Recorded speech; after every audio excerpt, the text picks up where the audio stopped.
anything to fall because we can't pay for it.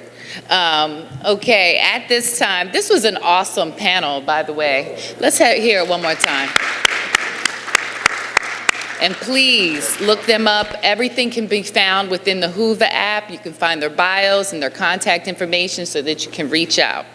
At this time, I would like to welcome Dean Sandra Crew to the stage. Dr. Crew is the Dean and Professor of Social Work at Howard University. She will introduce our next speaker for the inaugural Rana Pediatric Speakers Series on Social Justice and Health. Oh, that's nice, Dr. Rana. Welcome, Dean Crew.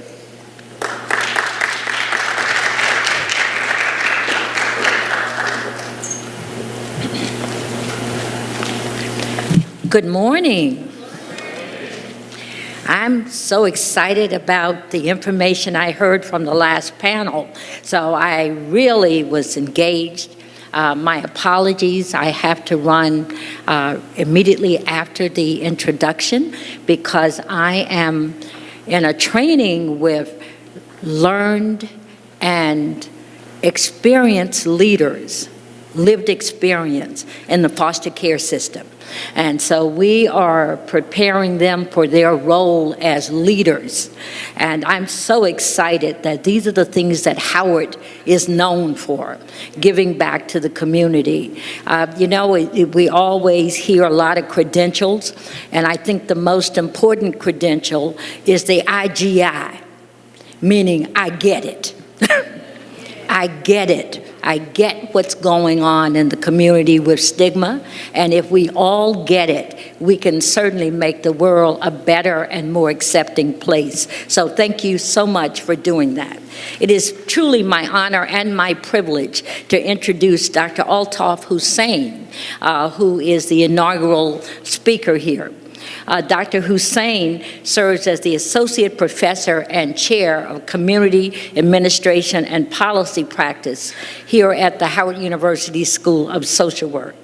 He also serves as Chair of our Curriculum Committee with oversight for our Master of Social Work program. He has primary teaching responsibilities for the displaced populations field of practice specialization, which includes social work practice with individuals experiencing being unhoused, sometimes called homeless, but I refer to it as being unhoused. I stay away from labels. And natural and human-caused disasters, as well as immigrant and refugees.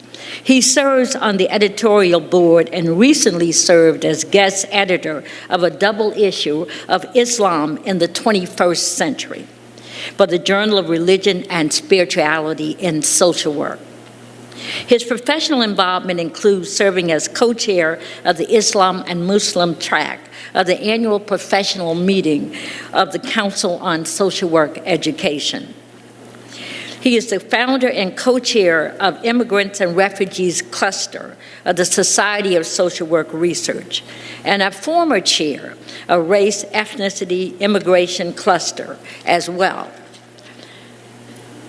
With all of this, he is one of my esteemed professors. Students love his class because what I think you will learn about my colleague is that he cares and that he is focused on justice. Here at the School of Social Work, we believe in the Black perspective and its 6 principles, meaning affirmation, strength, diversity, social justice, beautification, and internationalization. That is who we are, and that is to the core who Dr. Altaf Hussain is. Again, one of the greatest privileges of being a dean is to have colleagues like Dr. Hussain who carry out the work that we talk about. So it is, again, my honor to introduce my colleague, Dr. Altaf Hussain.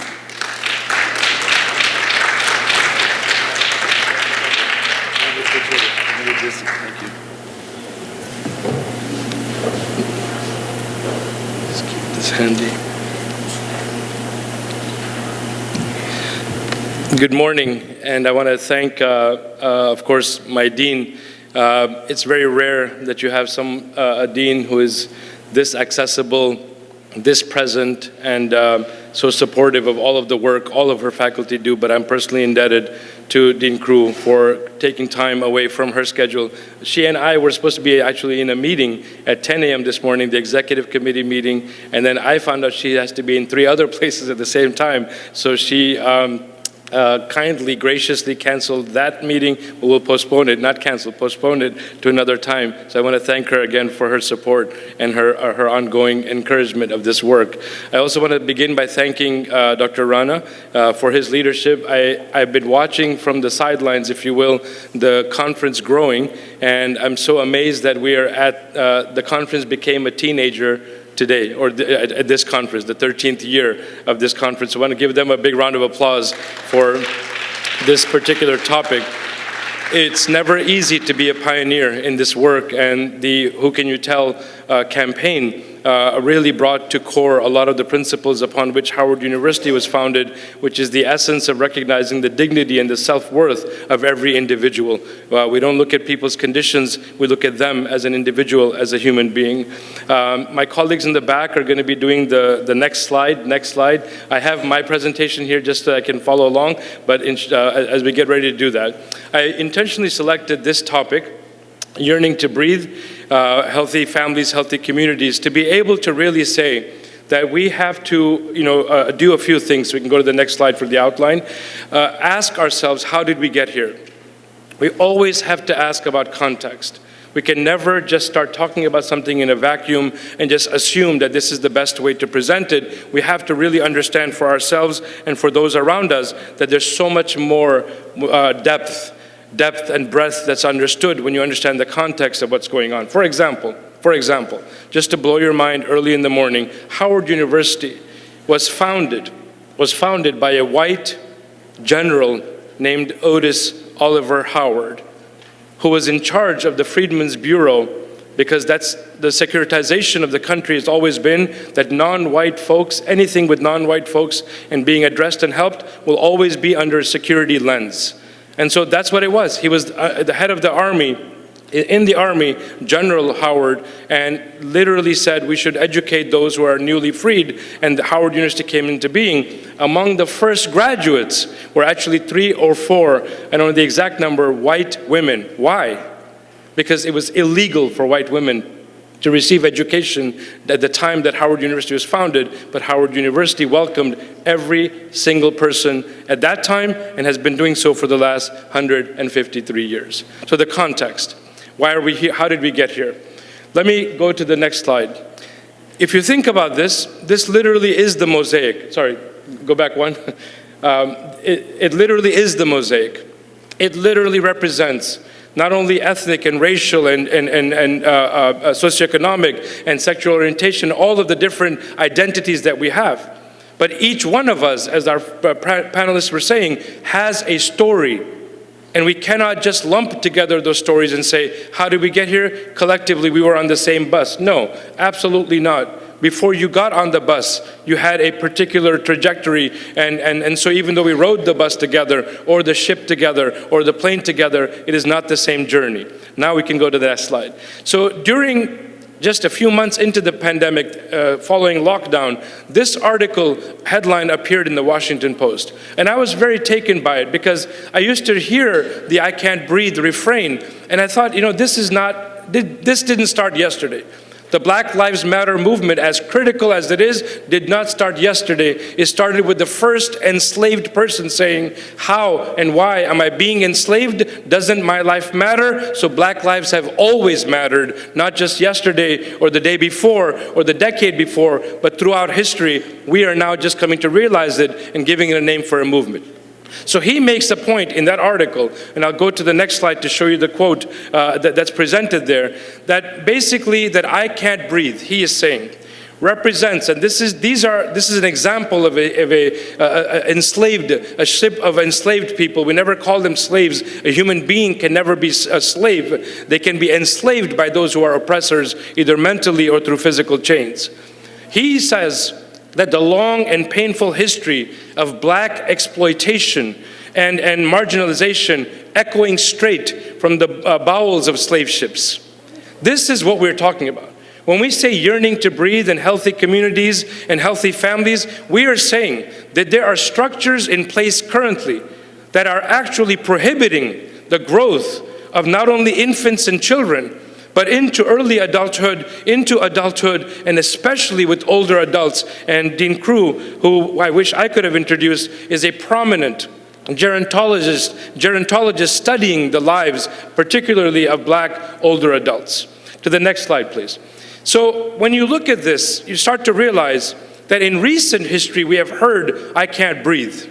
And that has actually been, filmed and shown, where a Black man is being suffocated and killed in front of our eyes, as happened with George Floyd, while saying, "I can't breathe."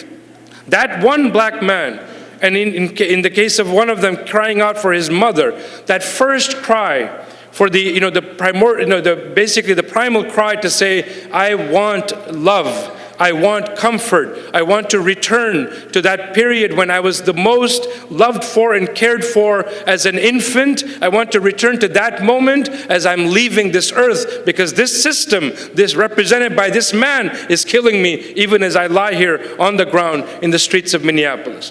So that's how we got here. And that's exactly, why this is going to be something that we cannot just let go. And it's a short moment, believe it or not. We are a creature that has a very short attention span. And before you know it, nobody will know who George Floyd was. Nobody will know how he died. And we will talk about why did we not do better with the racial reckoning moment that God, and I'm a believing person, had presented to us. Why did we just sit there in politeness and not lift a finger to bring about change?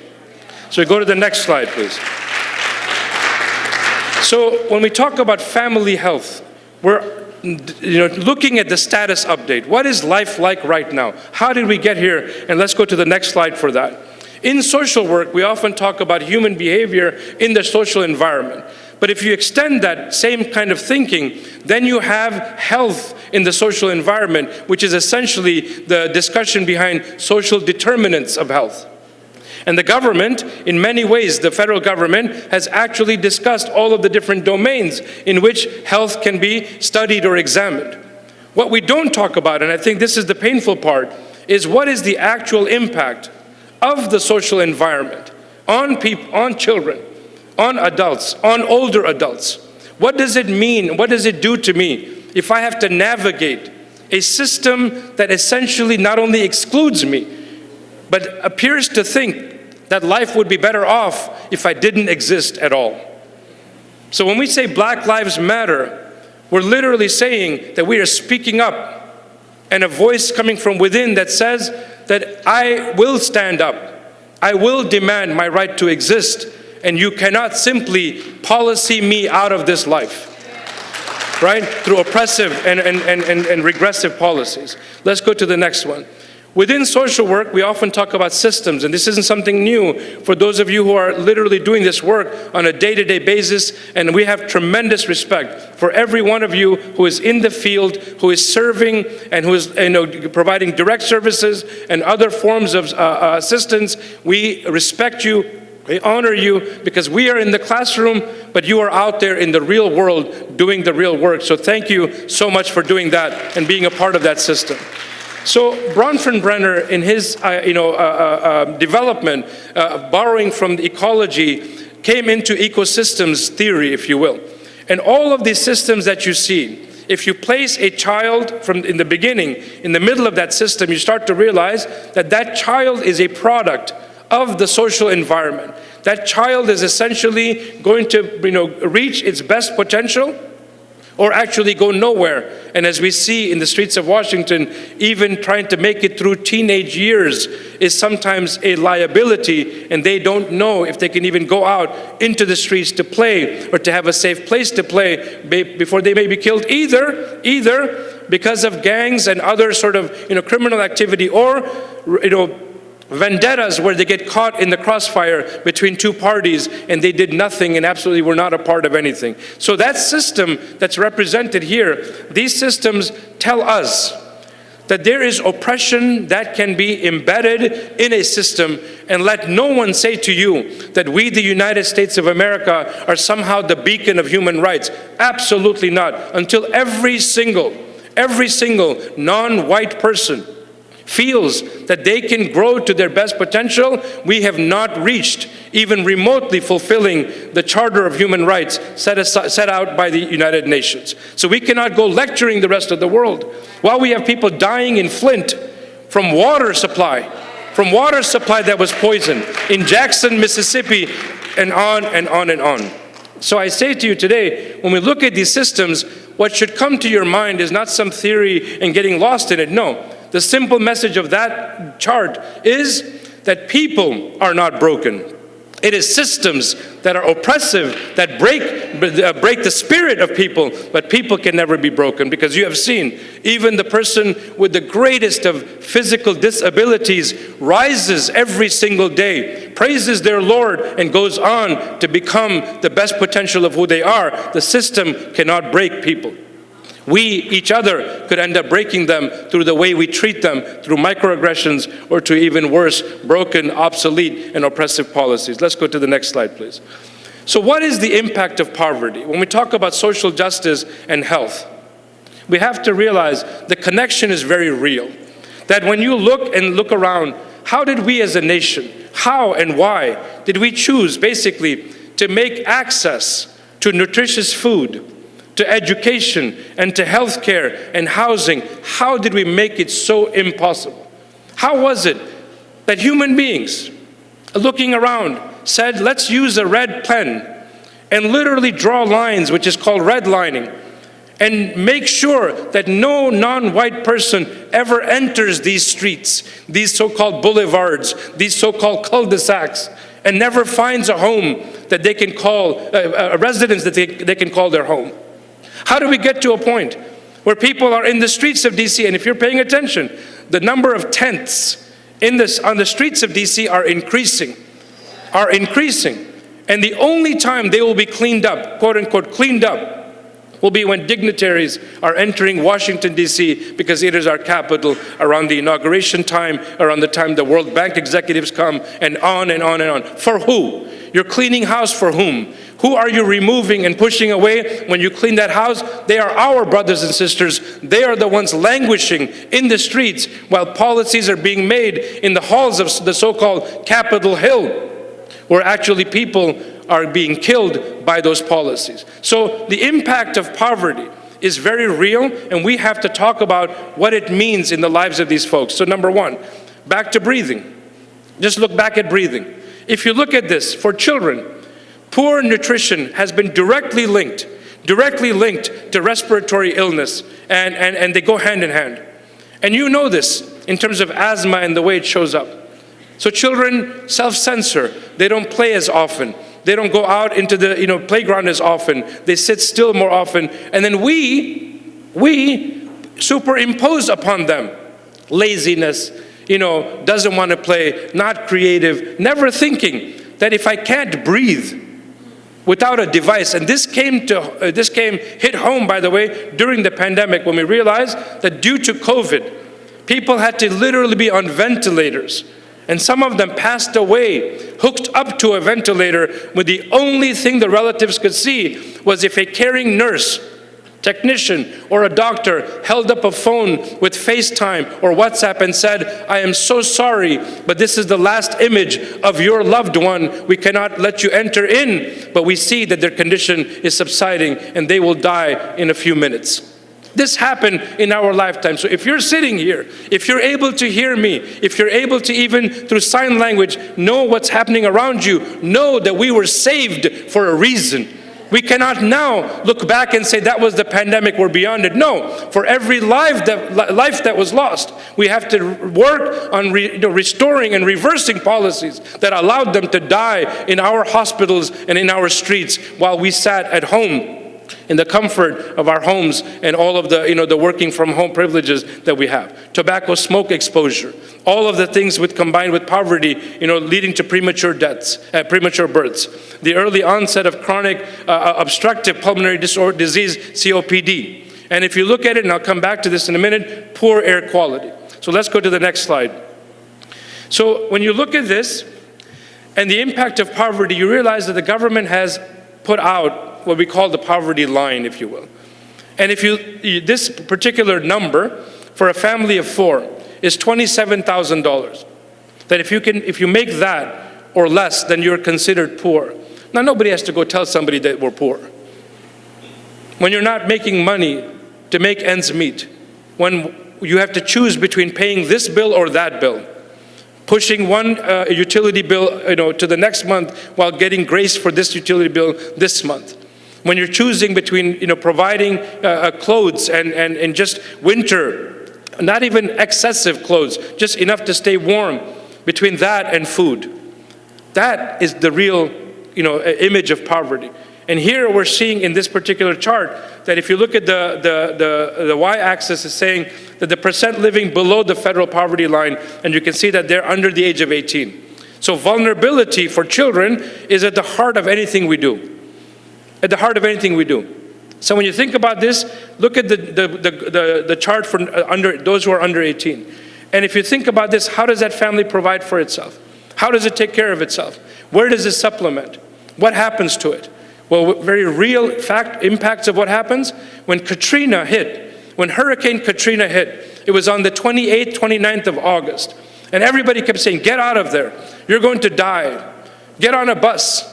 If you're on federal assistance, by the 3rd week, your cupboards are bare, your accounts are empty, and you're waiting for the 1st of the month for the replenishment to come. You had no money to get on the bus and get out of New Orleans. So you died in wards 8 and 9 while the levees broke and the rest of New Orleans was able to survive and indeed thrive on the backs and the lives of those who were lost. So the poverty line is real. The impact is real. Let's go to the next slide. When I mentioned earlier about social determinants of health, the Kaiser Family Foundation has put out this chart, for example, just to show us what this means in real life. The column that it's, my wife says, don't say colors in public because you have no clue. My clothes apparently didn't match when I married her, so she realized that I may not actually know colors well. But it's the second to right column on community and social context. That context cannot be discussed without talking about systemic racism. It's not just that we have social determinants of health that we should be looking out for. We have to look at the real impact of racism on the lives of every single person in that family system. Because when they're healthy, and this is particularly talking about the idea that when that individual is healthy, they're part of whatever family system. When they are healthy, they will impact the community in a positive way, and you will improve and extend the health of the rest of that community. But if they are suffering and struggling, they will only be able to take care of themselves. Why? When you're struggling to breathe. And if you've been on a flight recently, what do they tell you about the masks that fall down? They say what? Take care of yourself first. Put the mask on first, because if you are unable to breathe, you cannot help anyone else around you. And that is the actual image of what these determinants of health are telling us. So you can look at this, and I'll share the PowerPoint with the organizers so you have an access, but it's online as well. What do these mean, and what do the social determinants of health do on a moment-by-moment basis? They systematically deflate and destroy the spirit to live. Because when I look and I see, and by the way, H. Rap Brown, when he wrote the book, Die, N-Word, Die, he was not being some,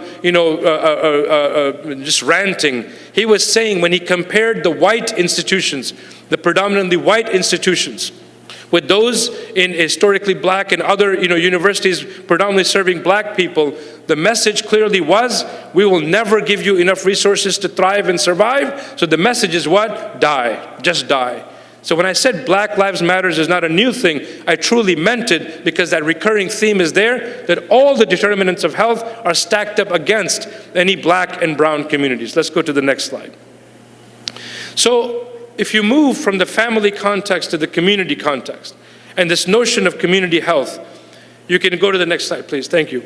You start to realize that there is absolutely no lack of data. So don't let anyone tell you, I wish we could only have more numbers. You don't need to have numbers to know that there are people dying in the streets, that there are people literally in the middle of winter lying on top of vents where the steam comes out. That steam, this is the irony of it all, steam that is heating unoccupied buildings in Washington, D.C. The audacity of a government, of both D.C. and a federal government, to have vacant buildings whose electricity and AC and heating is all up and running for the sake of maintaining property values, while the people who are trying to stay warm are on the outside of that structure trying to stay warm on the steam that emerges from the systems heating up a vacant building. This is the irony of the land in which we live. And we have to ask ourselves, where and how did this start? So when you look at Maryland itself, in that chart I just showed you, and by the way, you can go to the census.gov and look up all of this for every single state. It is not by chance that where black and brown communities are rising or have a larger percentage of the population, all of the determinants are in the worst direction possible. In the worst direction possible. So don't tell us that policy doesn't kill. Policy for sure kills. And the restoration of those policies with every other successive administration is telling us that your lives don't matter, they will never matter, and will kill you in place. And no one can do anything about it. There are 6% of Marylanders, literally, without health care. That translates from 6 million to about 360,000 people. 360,000 without health care. It's a basic right. It's a basic right. Whether they go to the emergency room as the primary physician, that should be stopped. Why? Because the government is then using our tax dollars to subsidize that payment, which I would love to pay for.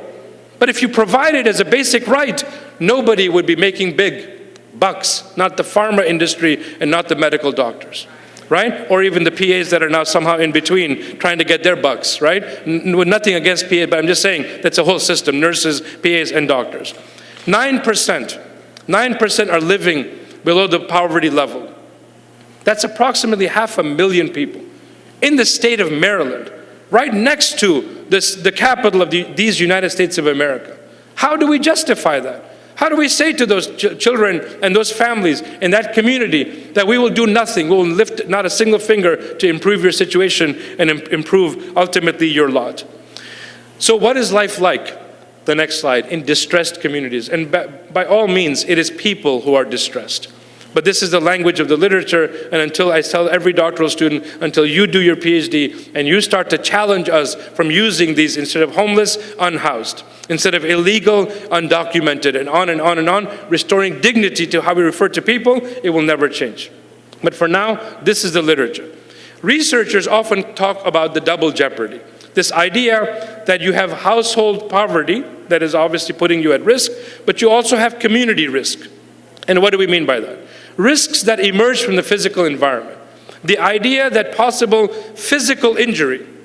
If you ever go to communities that are poverty-stricken, in Cleveland, where I grew up, and I'm a son of Cleveland and son of immigrants who was raised in Cleveland, and I'm very proud of that upbringing because it exposed me to a reality that prepared me ultimately to my trajectory to Howard University, where I've been now here for 25 years. I can know that I passed into a predominantly black or poor community literally by the stop sign and the potholes that emerged and the garbage that was on the streets because nobody bothered to give a damn about winter affecting their streets just like it affected all the other streets. And those potholes where children may be trying to ride a bike and fall and hurt themselves, where a car that we just cobbled together with a few dollars where a tire could burst from those potholes, where playgrounds have rusted metal exposed where children could attempt to have playtime, just playtime. I don't want anything. I don't want luxury. I don't want a lot of toys, just a playground with exposed rusted metal where I might literally get tetanus and die from a wound. This is the reality of it. This is the reality of it. And so when we talk about this, if you have lesser green spaces, lesser parks and playgrounds, you are saying to those children, we will stunt your growth from birth. We will ensure that no curiosity or creativity is ever a part of your upbringing. And there was an article just I shared the other day on one of these WhatsApp groups where they talked to 70 parents who raised successful adults. And among the earliest of things they said was curiosity and creativity and engendering that from the earliest of ages. Not with hi-fi, a lot of expensive toys. No, just with, whatever you have around the house. Best what cardboard boxes that come from, whatever, Amazon or whatever, let them make something out of it. Let them construct and imagine, right? Build something. Imagine what life will be like. Just let them have playtime. They can't do that. The next slide. In addition to what I just mentioned, if you think about this, you start to realize food deserts are real.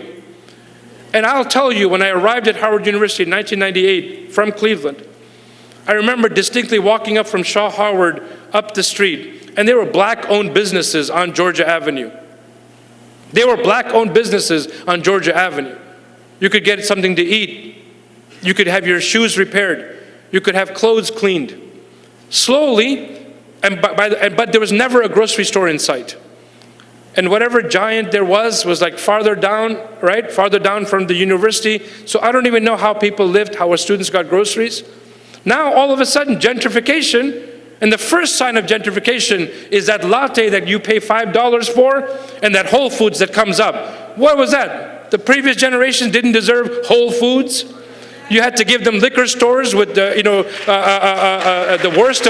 worst of sugar and corn syrup and all of those ingredients, right? So when we talk about this, we are talking about literally taking for granted access to grocery stores, access to laundromats, access to banks, learning about financial literacy and savings. When you don't put a bank in a neighborhood, you're sending the message, you are on your own, spend it before you lose it. When you have a bank in the neighborhood that invests back in the neighborhood, and don't let any of these corporate banks tell you that somehow they're doing social consciousness. No, they're literally trying to just wash away their guilt of how they participated in redlining. They prevented people from owning homes. They prevented people from starting businesses. With all of the paperwork they required, they killed the spirit of everyone who wanted to stand up on their feet and pull themselves up by the bootstraps. But we ripped apart their shoes and gave them no places to walk. And I'm saying to you that even now with inflation, that lie that's being told that you have to pass it to the consumer, those poor people that can barely afford a meal a day are now having to pay more for milk and eggs and bread. Why? Because the corporations refuse to cut back a few dollars of their bonuses. So don't tell us the system is not stacked up to protect the corporations and the white bosses when we see people dying in the streets, literally from hunger and the inability to afford a home. And last but not least, this notion of substance abuse and mental illness and the disproportionately higher impact.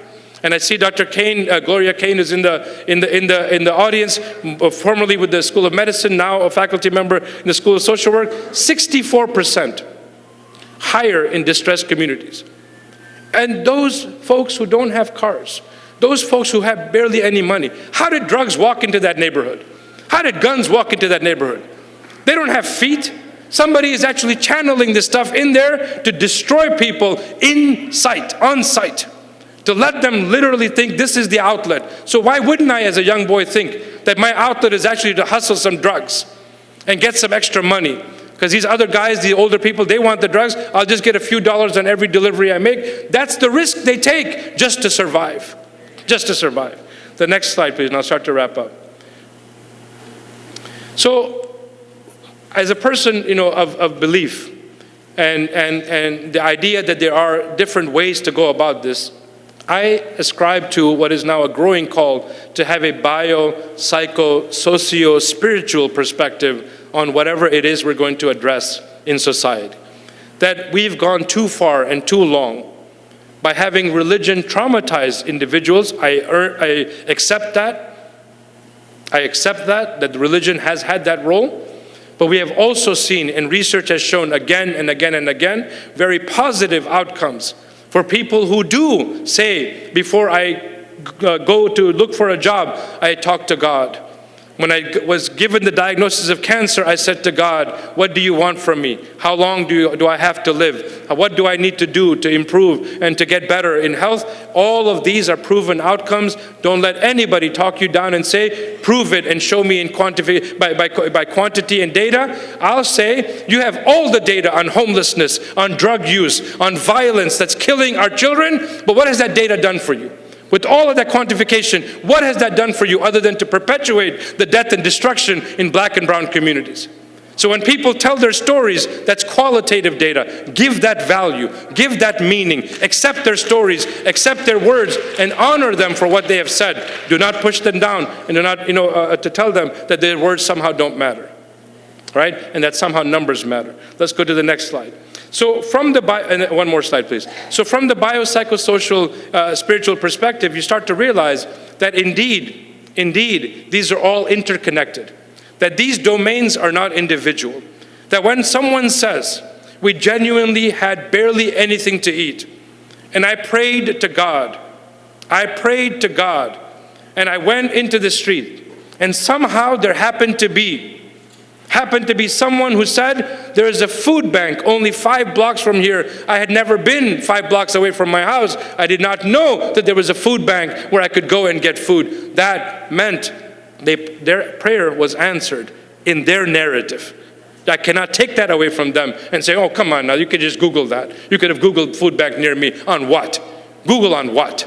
When the pandemic hit and they said, educate your children from home, there were children sitting in the parking lots of fast food restaurants where free Wi-Fi was being offered because they had no Wi-Fi at home, on computers that were outdated. So when they pray to God and they say, my God answers my prayer, honor them.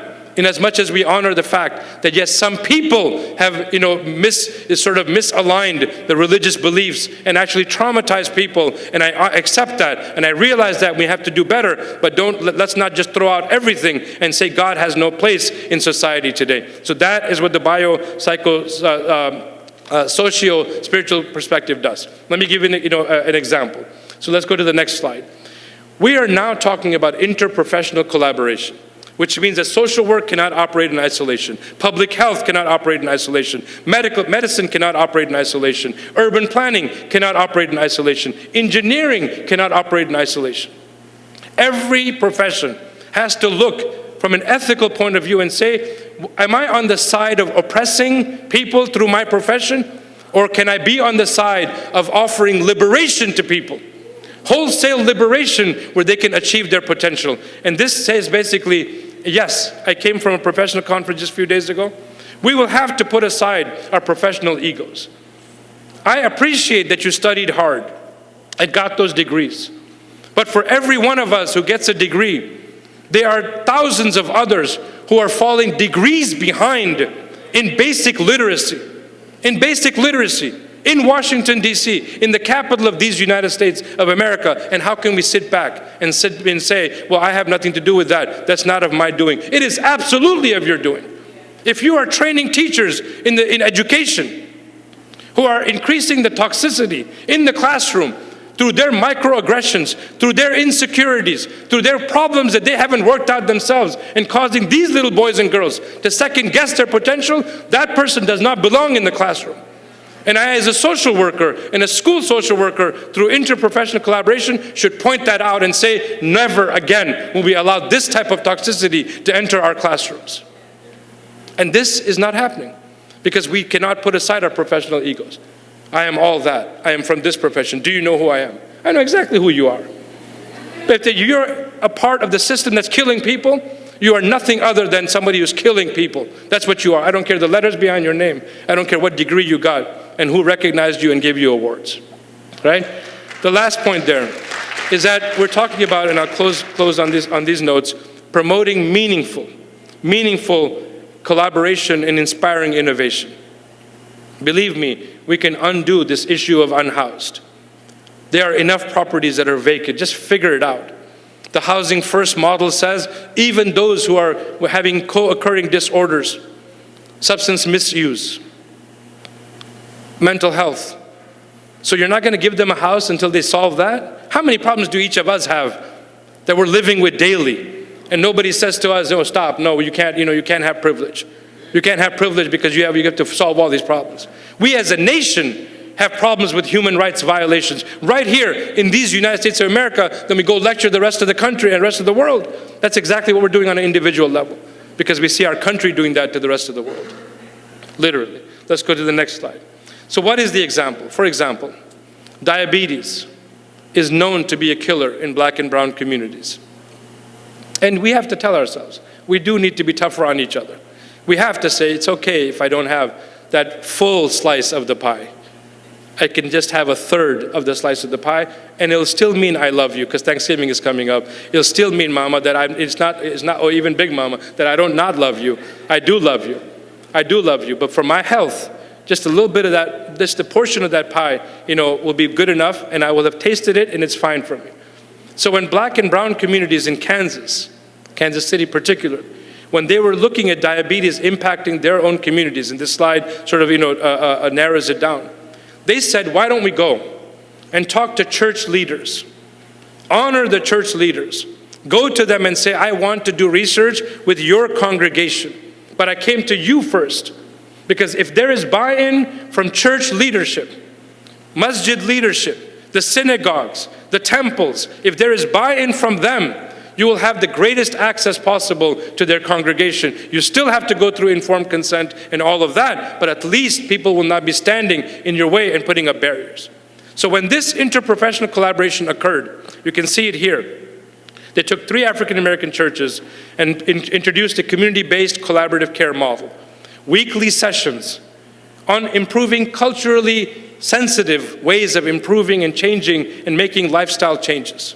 Because you can't come in there with your Eurocentric perspective saying, why do you all eat so much chicken? That's what we eat. Get used to it.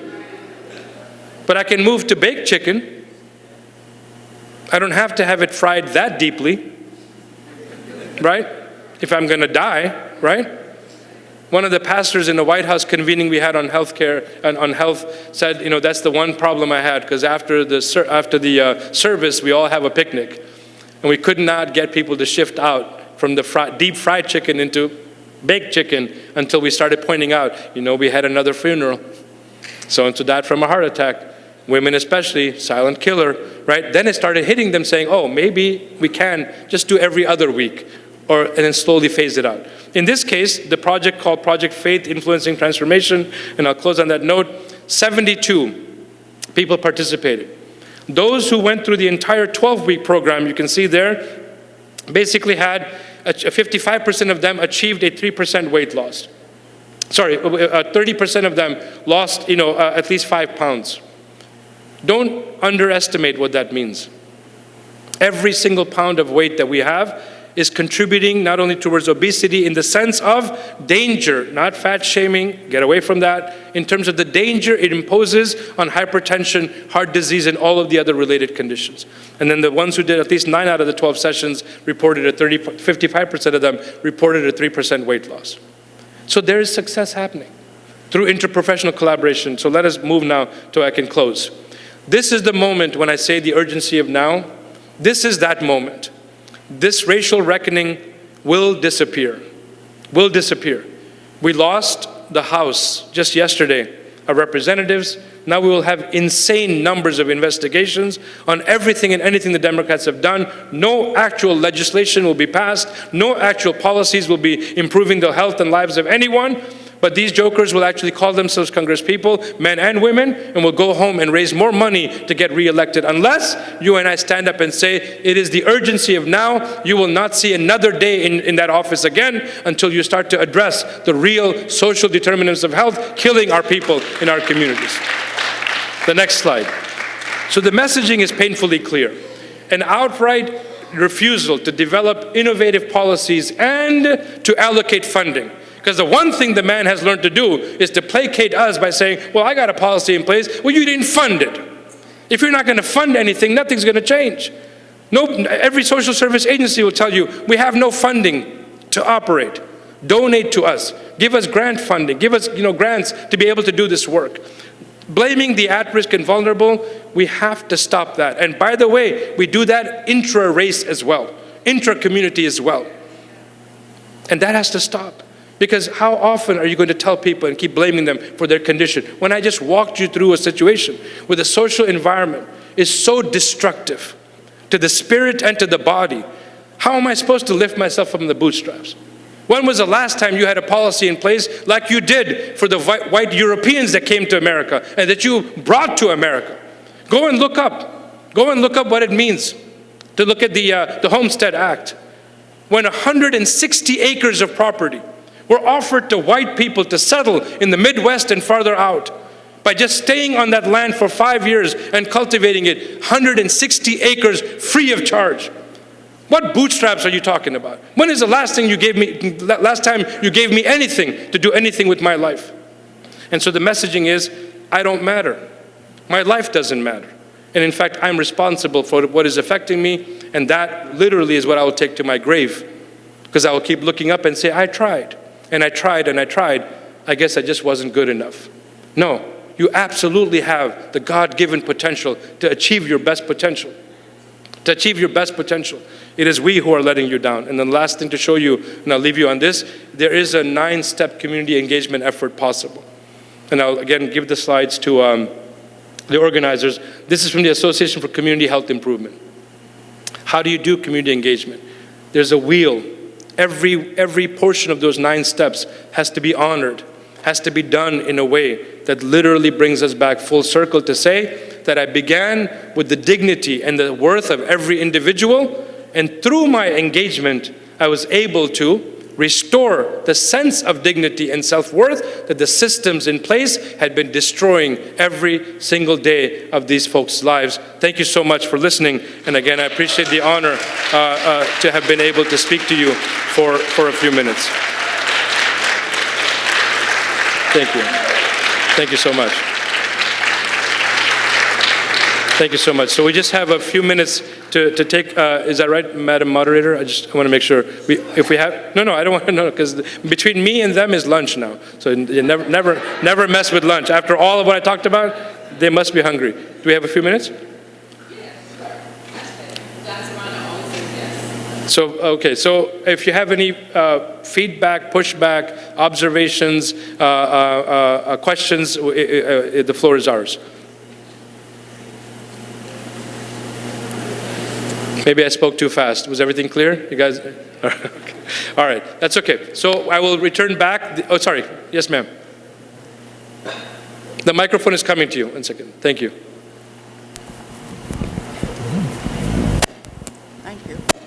Thank you. My name is Michelle, and I'm from Indianapolis, Indiana. When you've got internal stigmas happening and coming at you from all directions, sometimes we ourselves are caught up in that internal stigmatization, I guess that's a way to put it. I read an email that one of my cohorts put out, and it basically says, I like entering a room where everybody hates my guts when I walk in. And I'm going like, what the hell? You know, why would you enjoy entering a room where you think everybody hates your guts? And what makes you think you got it going on that much that everybody just hates your guts when you enter a room? But that's internal stigma that she's feeling some kind of way.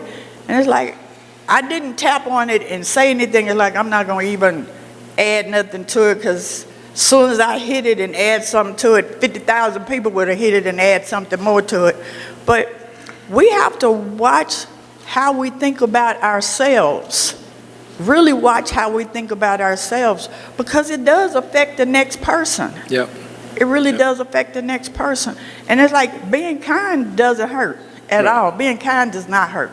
Right. You know, we have to be willing to help that next person, because we didn't get to where we are without somebody helping us at all. Yeah. Nobody is man-made anything. I acquired all of this by myself, which ain't nothing. But you know, we didn't do that.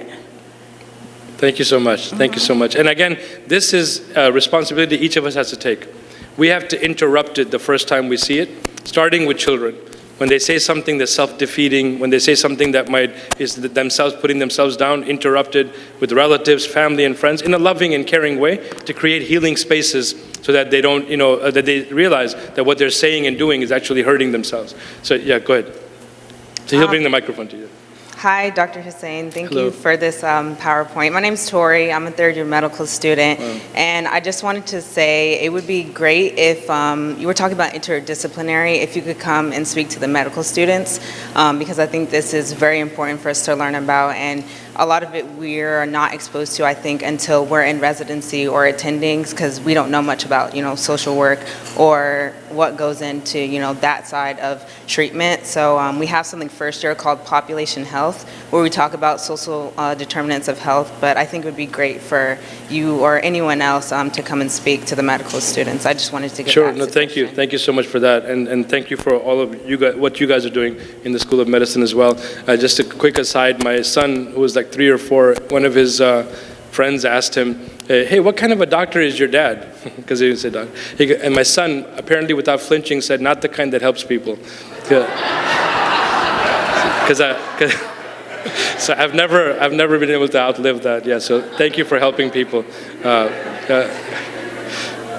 Yes, ma'am. Hi, my name is Shakila. I'm from Miami, Florida. Anyway, like she said, we just did a stigma-free campaign. So now we're getting recognized in Miami. And part 2, with the homelessness down in our area, we can't feed them. They giving us tickets now. Even if they have their camp set up, they come and pick up everybody's things and just dump it in the garbage. I'm like, why would y'all do this to people that's already vulnerable? Right. But I still feed them. So I'm going to take them. Right. And you're going to see me next week on the corner again.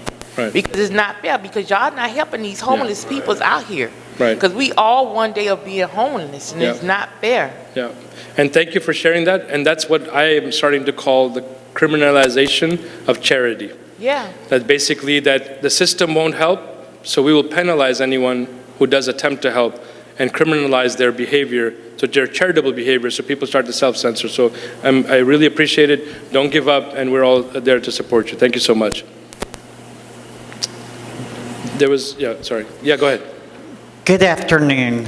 My name is Francesca. I'm from Columbus, Ohio, but I just want to say I am encouraged, I'm strengthened by this session.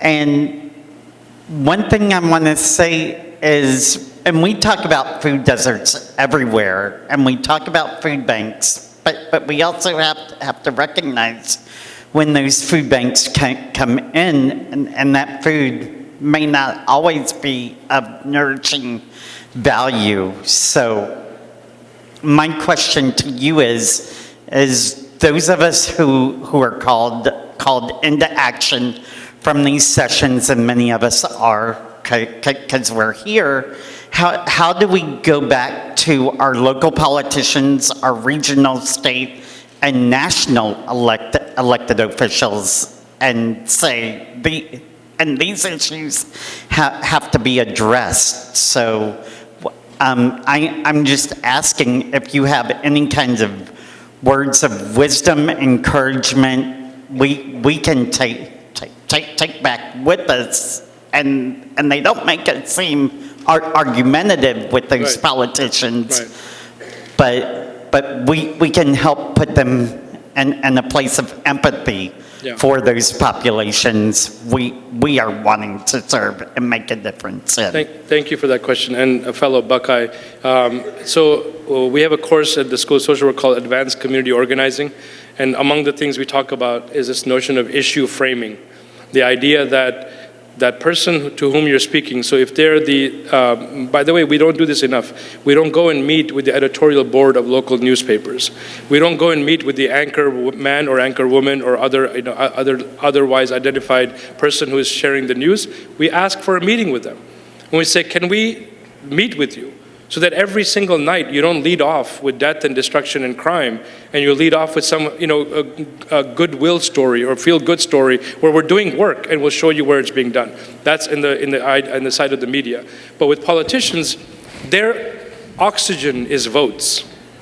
The oxygen of every politician is votes and dollars.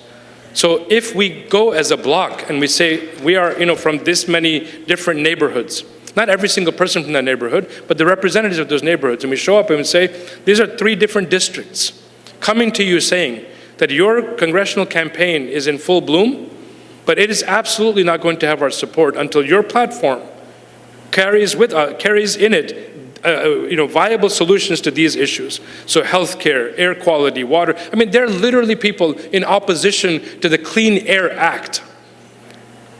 So how and why are we not speaking up and saying, how is clean air something that you can have a monopoly over when our children are dying because they cannot breathe because your factories are polluting the air that we breathe in, right? So we show data, we show organizing by votes, and we do talk about fundraising to support them because that's what they need. But we don't necessarily self-censor and say, I know you use the word argumentative. These folks rely on being comfortable and content. We want to make them we want to show our righteous indignation to make them uncomfortable in the position that they're in because they have the audacity to vote against unemployment benefits being extended. They have the audacity to vote against Medicare and Medicaid. And so if they can do that, I can surely make them a little bit uncomfortable by showing them the data of people who are dying because of insufficient health care and hunger and food and so forth. So those are strategies, and there's more to be said. Thank you so much, Francesca. Thank you. Yes. Yeah. I just want to add, I think my voice is loud enough for everybody to hear. But they're going to give it to you for the recording purposes. Yeah. Well, thank you so much for that inspiring lecture. But I want you to give us a homework, when we leave here. What do you want us all to do? Thank you. And I want to hear it Yeah, from a you. true professor, right? He's like, this is all edutainment if we don't have a homework assignment. What I would say is very simple. I would say 3 things that you can do is, number 1, is just have some sense of awareness. What is it that moves you? What is it that moves you? What issue is it? We cannot get overwhelmed and I mentioned 10 issues to you.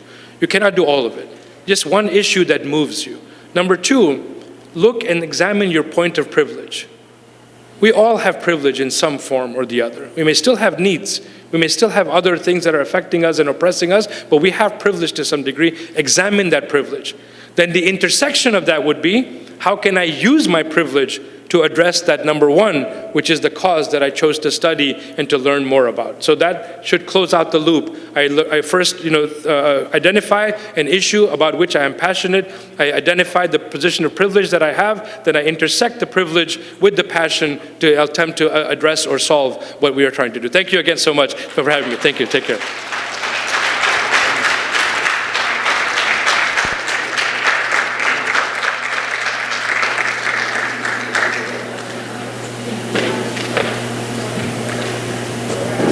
Is it afternoon already?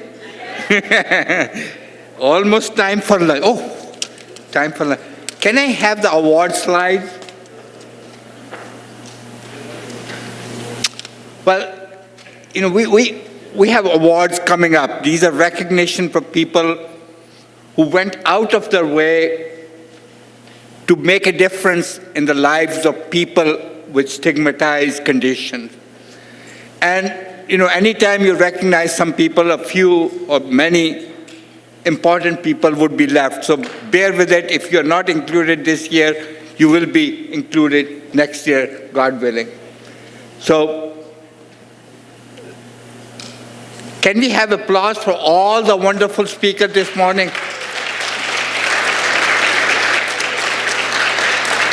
Thank you so much. Thank you so much.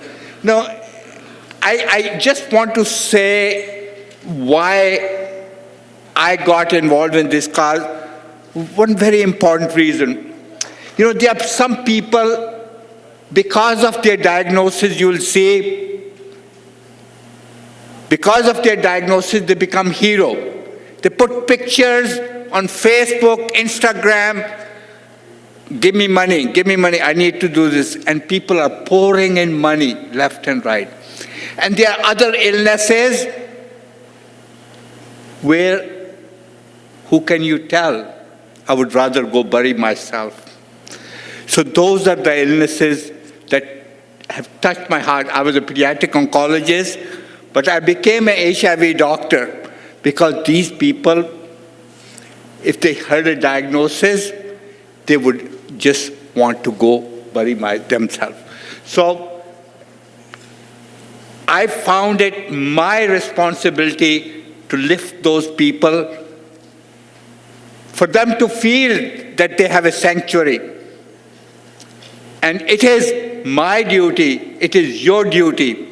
And Altaf said it beautifully, it is our duty to lift the lives of others who are close to us or those who we see broken, and ultimately we are all broken in one way or the other. So everyone who is suffering from stigmatized illnesses is a hero. They're all warriors. And some who are here, thank you. Many who couldn't come but are on virtual platform, thank you. And many who would too scared to get on even virtual platform, we recognize, we appreciate you. God bless you. May God give you the power to get up and speak for yourself. But until then, you are here on our shoulder. We are here to offer our shoulder. So I would move very quickly through these names. We have 6 recognitions. Well, this is a picture from 2019. Last time we had in person. And this is the wonderful group of people who put this conference together. Next slide.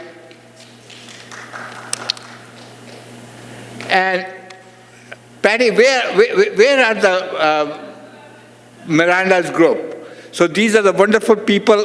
I think, do we have a dance from them, Patty? Oh. Anyway, so they were there. So these are the awards for Stigma Warriors 2022. First, Janice Shirley. Is Janice here? There's only one of them only is here. Okay. Well, Janice is a survivor of HIV. She's been living with HIV for 16 years. She is a mother of 3 daughters and 1 granddaughter. And she's passionate, and she's been working for victims of HIV, homelessness, and mental health challenges. She's first on the list of our warriors. We'll clap for them all together. Is Darwin here? I am here. Darwin, come on up. Well, Darwin is one of the people responsible for making this conference possible. So let's give it up for him. Thank you. Darwin is the director of corporate giving. Come on in. Hey, Dr. Rana. Good to see you. Thank you. So Darwin is the director of corporate giving for Gilead Sciences. He provides oversight for Gilead U.S. grants making, and he works with key stakeholders to develop initiatives. Darwin has more than 15 years of experience working with community-based nonprofits. And Darwin, when he's not working, he referees women's basketball. So you have a minute to say something. Oh, I don't even need a minute. So just thank you, Dr. Rana and Patty, on this honor. On behalf of Gilead Sciences, our 15,000 employees, we thank you for recognizing us as a stigma warrior. We don't do this work because we recognize it. We do it because it's important, and I think it's important to be in spaces like this because all of you know the importance of why stigma needs to be eradicated, and the work we need to do for people living with HIV and other chronic illnesses. So thank you again, and looking forward to the rest of the conference. Thank you. Thank you so much.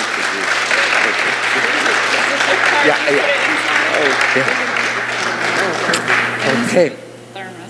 Stigma Warrior Thermos. Yes, thank you. For those who are not here, we will find a way to get the awards to them. Huh? So Dr. Ahmad Zadi, He was one of the speakers last year. He works with children with sickle cell disease in Detroit area, and he takes care of more than 800 patients with sickle cell disease. And he has worked tirelessly as an advocate for human treatment of people with sickle cell disease. I take care of people with sickle cell disease, and many of them suffer from serious stigma. But when you look at people with sickle cell disease in Africa and other parts of the world, it's unbelievable how poorly treated individuals with sickle cell disease are. Dr. Zadi, he co-founded and hosts Sickle Cell Educational Podcast, Cheat Codes, and he's a wonderful friend and outstanding human being. He's there on social media all the time, so you can connect with him fairly easily. Congratulations, Dr. Zadi, for recognition as a stigma warrior. If you're listening, we'll get you your award very soon. Next is Tyrone. Is Tyrone here? Ready? No. So Tyrone Bannister began his advocacy in 2014. He worked with Leadership Training Institute to be certified for the last 7 years. Tyrone has been a spokesmodel. As you can see, he's a model. He's been spokesmodel for the HIV Stops With Me campaign to end stigma and develop a sense of community among people living with HIV. Through his role as LTI trainer, he's able to help people with HIV/AIDS to develop their own goals and take steps toward building fulfilling, self-determined life for themselves. So congratulations, Tyrone, for this recognition, and thank you for doing all that you do. Next is Davina Otalar. I hope I'm pronouncing her name correctly. She's a leader and powerful speaker who inspires and motivates others to love who they are and advocates tirelessly for HIV community. She hosts an internet podcast called Positively D's Discussion on Blog Talk Radio to end stigma. Davina's newest project is a documentary on Black women chosen by visual aids, A Day with Art 2022. So let's give it up for Davina. Next person is from Zimbabwe. Tariro Kutsada is an HIV TV advocate living in Zimbabwe. Ms. Tariro is a passionate activist working to improve care for people with HIV and AIDS in Southern Africa. She works to amplify the voices of adolescents and women living with HIV in rural Zimbabwe. As a global goodwill ambassador, humanitarian, she works to increase mental health awareness. Congratulations, Tariro. I wish you could be here. Lisa, you want to take it away?